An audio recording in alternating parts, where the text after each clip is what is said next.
নমস্কার, আজকের এই বিশেষ তথ্য বিশ্লেষণ এবং নির্দেশিকায় সবাইকে স্বাগত জানাচ্ছি।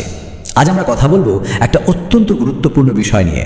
পশ্চিমবঙ্গে মহিলাদের বিনামূল্যে বাস যাতায়াতের যে নতুন নিয়ম চালু হচ্ছে, ঠিক সেটা নিয়ে। এর খুঁটিনাটি কি, আসল নিয়মকানুনগুলো কি কি, আর সবচেয়ে বড় কথা, ঠিক কিভাবে বাসে উঠে এই সুবিধাটা পাওয়া যাবে, সেটা আজ আমরা একেবারে জলের মতো সহজ করে জেনে নেব। চলুন শুরু করা যাক। তো আজকের এই আলোচনায় মূলত তিনটে মূল বিষয়ে ফোকাস করা হবে। প্রথমত, বিনামূল্যে বাস যাত্রার আসল নিয়মটা কি। দ্বিতীয়ত, এর জন্য কি কি বৈধ পরিচয়পত্র লাগবে। আর তৃতীয়ত, বাসে ওঠার পর টিকিট পাওয়ার ধাপে ধাপে সম্পূর্ণ প্রক্রিয়াটা ঠিক কেমন হবে। 1 নম্বর বিষয়, বিনামূল্যে বাস যাত্রার নিয়ম।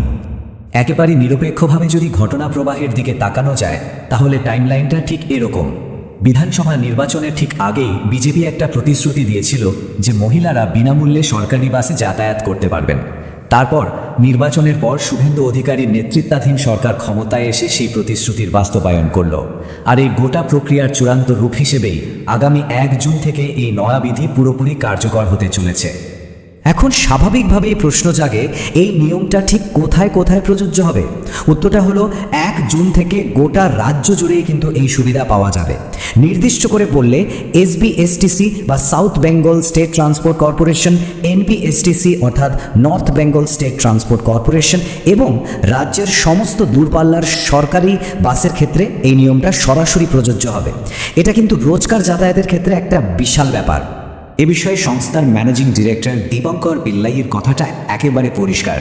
তিনি স্পষ্ট জানিয়েছেন, আগামী 1 জুন ভোর থেকে যে বাস গন্তব্যের উদ্দেশ্যে রওনা দেবে, সেই বাস থেকেই কার্যকর হবে নয়া বিধি। মানে বুঝতেই পারছেন, বেলা গড়ানোর জন্য কোনো অপেক্ষা করতে হবে না। ভোরের প্রথম বাসটা যখন ডিপো থেকে বেরোবে, ঠিক তখন থেকেই এই নিয়ম 100% চালু হয়ে যাবে। এবার আসি সবচেয়ে গুরুত্বপূর্ণ পয়েন্টে। শুধুমাত্র মহিলা যাত্রী হলেই যে বাসে উঠে বিনা ভাড়ায় যাতায়াত করা যাবে, ব্যাপারটা কিন্তু মোটেও তা নয়। তাই আমাদের দ্বিতীয় বিষয়, বৈধ পরিচয়পত্র।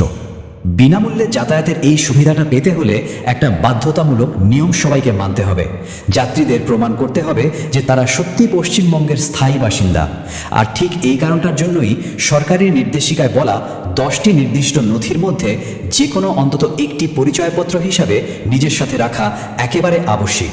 না হলে কিন্তু এই সুবিধা পাওয়া যাবে না।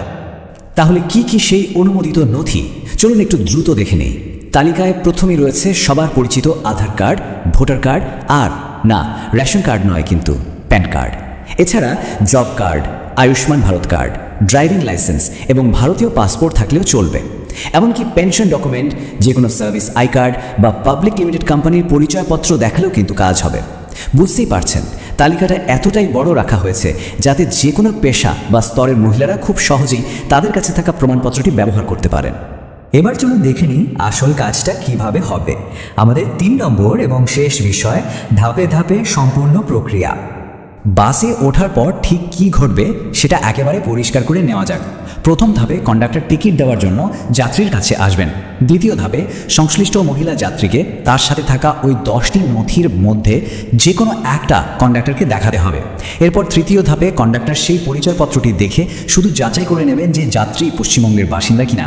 ব্যাস, যাচাই পর্ব সফল হলেই চতুর্থ ধাপে কন্ডাক্টর তার ইটিএম বা ইলেকট্রনিক টিকিটিং মেশিন থেকে শূন্য ভাড়ার একটি টিকিট প্রিন্ট করে সোজা যাত্রীর হাতে তুলে দেবেন।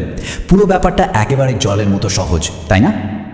আজকের এই নির্দেশিকার শেষে এসে একটা অত্যন্ত তাৎপর্যপূর্ণ বিষয় কিন্তু সত্যি ভেবে দেখার মতো।